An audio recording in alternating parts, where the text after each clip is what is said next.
The big question for this segment is, why did human networks of exchange foster innovation across Afro-Eurasia?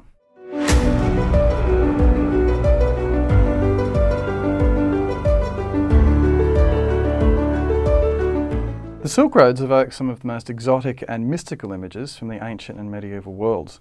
Silks, spices and incense and camels are among these images and have come to dominate popular ideas about the vast network of exchanges which developed across Africa, Europe and Asia. We don't have to dig too deep, however, to discover the importance of Silk Roads trade beyond the allure of camel caravans and exotic products.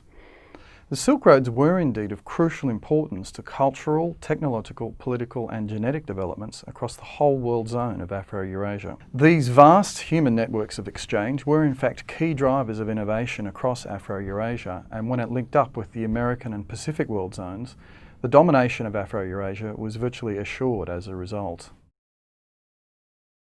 The term Silk Roads, die Seidenstraßen in the German, was coined in the 19th century by a German geographer named Ferdinand von Richthofen, who sought a term to describe the phenomenon of exchange networks across Afro-Eurasia in the ancient and medieval periods. Now, the choice of this term was based on the most exotic commodity to be exchanged via this network, and one which travelled perhaps the furthest in this vast world zone, from China all the way to the Mediterranean. Of course, many other products were exchanged throughout Afro-Eurasia, and many of them did not travel from one end of it to the other. Among some of the other important products were pearls, gemstones, silver and gold coins, spices, incense and wine. The 19th century emphasis on the Silk Roads was on the land routes from China through Central Asia to Iran and onto the Mediterranean world. But it's important to remember that the sea routes which connected Southeast Asia, India, Arabia and East Africa were of equal importance. Exchanges of agricultural products and manufactured items had been taking place at local and regional levels across Afro-Eurasia for millennia before a noticeable development around 100 BC, when these smaller exchange networks began to link up over larger distances. A key reason for this was the enlargement of empires across the whole Afro-Eurasian world zone, and increasing political and military contact between them. Elites in the Roman, Iranian and Indian and Chinese empires became wealthier and demanded the exotic luxury items which often characterised Silk Roads trade. Smaller pastoralist entities located between these empires often became the conduits and stimulators of trade across the entire Afro-Eurasian world zone. The volume of Silk Roads trade varied at different times, with peak periods of trade apparently taking place in the 2nd and 5th century CE. Silk Roads trade continued until as late as the 19th century, with some land and sea-based routes still in existence up to that time.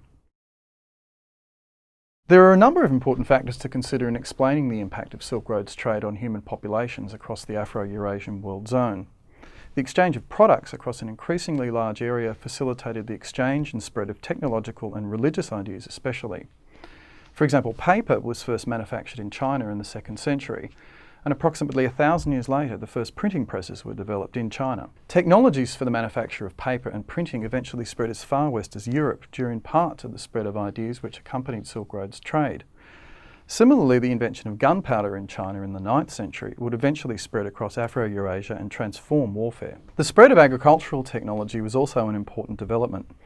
Irrigation techniques developed in southern Mesopotamia spread throughout Afro-Eurasia, and water wheel technology from Syria moved further east from the 2nd century onwards. The spread of some agricultural products also saw innovation in food production across Afro-Eurasia. The cultivation of rice and the technologies associated with it spread from China, and sugarcane cultivation and associated production techniques spread from Southeast Asia to Mesopotamia via India, and eventually on to the Mediterranean world via the Jordan Valley. The spread of crop types and the technology to cultivate them was to have profound effects on populations across Afro-Eurasia. A number of other exchanges took place throughout Afro-Eurasia due to Silk Roads trade that were not directly related to trade, and in some cases not intentional at all. Religious ideas, for example, spread from more central parts of Afro-Eurasia to peripheral parts, and these included Christianity, which originated in the Eastern Mediterranean, before spreading to Europe in the west, India in Central Asia, and ultimately China in the east. Buddhism spread from India to China and Southeast Asia, while Islam spread from Arabia to Africa, the Near East, Iran, Central Asia, China, and Southeast Asia. It's important to remember that religious ideas were spread only in part due to trade. Proselytising or missionary activity was also important, but missionary activity was also facilitated by the trade routes in a number of cases. The most unintentional exchange throughout Afro-Eurasia was that of disease, but it became an important mechanism of genetic innovation which would have ramifications for global history. Contagious disease epidemics broke out in a number of zones in Afro-Eurasia, especially from the 2nd century CE onwards, but there were some important earlier outbreaks. Smallpox, measles and plague outbreaks are especially evident in the Roman and Chinese empires from this time, giving rise to the theory that the increased connectedness of Afro-Eurasian populations led to the introduction of diseases originating in the older central parts of Afro-Eurasia, such as India, Central Asia and Iran, to areas on the periphery which had no previous exposure to these diseases. In reality, it appears that all populations across Afro-Eurasia suffered exposure to new or varied forms of existing epidemic diseases due to increased human contact, partly due to Silk Road's trade, across the whole world zone. The epidemics which are often attributed directly to Silk Road's trade are variants of plague in bubonic and pneumonic forms. And the vectors of plague are usually identified as fleas via rodents, which arrived in ports on ships carrying trade items. The role of human fleas is thought to be important in the process by which plague spread among human populations. There are scholarly debates on these conclusions, however, a number of which appear in literature on the Black Death in Europe of the mid-14th century. The innovation fostered by Silk Road's trade across Afro-Eurasia demonstrates some key themes and focuses in big history. It is especially important within the thresholds of collective learning, threshold 6, and agriculture, threshold 7, and has important ramifications for the modern revolution, threshold 8. The spread and development of ideas fostered technological innovation in agriculture and manufacturing across Afro-Eurasia, which was a direct result of collective learning. There is evidence to suggest that hub areas within Afro-Eurasia were important for more intensive collective learning due to comparably dense and diverse populations within them. This is demonstrable in trading emporia, such as Palmyra in Syria, Baghdad in southern Mesopotamia, and Samarkand in Central Asia.